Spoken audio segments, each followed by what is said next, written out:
वडाळीत अन्न व औषध प्रशासनाची धडक कारवाई. विमल पान मसाला व सुगंधी तंबाखूसह 4 लाखांचा मुद्देमाल जप्त.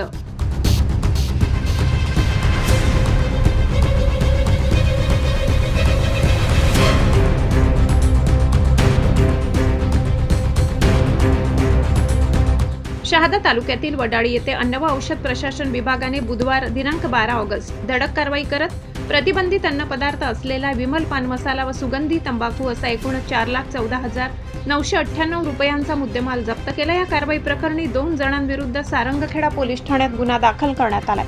अन्न व औषध प्रशासनाच्या पथकाने वडाळी गावातील उमाराम झवर यांच्या मामाजी ट्रेडर्स या किराणा दुकानासह गोडाऊनला लागून असलेल्या घराची तपासणी केली. यावेळी प्रतिबंधित अन्न पदार्थांचा साठा आढळून आला. या ठिकाणाहून 4,12,948 रुपयांचा मुद्देमाल जप्त करण्यात आलाय.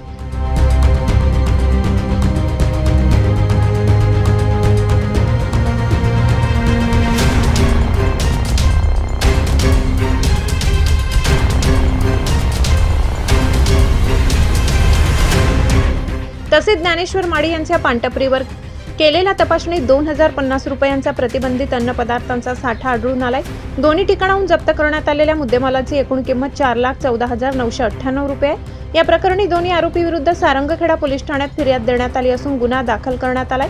ही कारवाई अन्न व औषध प्रशासनाचे आयुक्त तुकाराम मुंडे, सह आयुक्त मंगेश माने, सहाय्यक आयुक्त सपना गोडसे पाटील यांच्या मार्गदर्शनाखाली अन्न सुरक्षा अधिकारी संकेत सदाफुले व तुषार देवरे यांच्या पथकाने केली.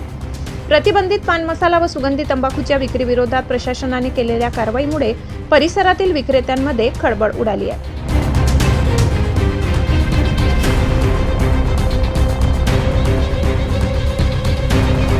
मुख्य संपादक पुरुषोत्तम अहिरराव, तापी परिसर न्यूज, नंदुरबार.